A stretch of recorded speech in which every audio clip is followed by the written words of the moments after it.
ছয় দফা দাবি আদায়ের লক্ষ্যে চলমান কর্মসূচির অংশ হিসেবে রাজশাহী ও ময়মনসিংহ পলিটেকনিক ইনস্টিটিউটের শিক্ষার্থীরা বিক্ষোভ কর্মসূচি পালন করেছে।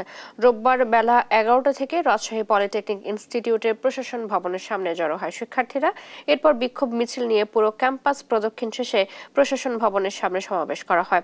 ক্রাফট ইনস্ট্রাক্টরদের জুনিয়র ইনস্ট্রাক্টর পদে পদোন্নতি সংক্রান্ত উচ্চ আদালতের রায় বাতিল সহ 6 দফা দাবি বাস্তবায়নে বিক্ষোভ করেছে ময়মনসিংহ পলিটেকনিক ইনস্টিটিউটের শিক্ষার্থীরাও। এ সময় তারা বলেন, দাবি আদায় না হলে আরো কঠোর কর্মসূচি ঘোষণা করা হবে।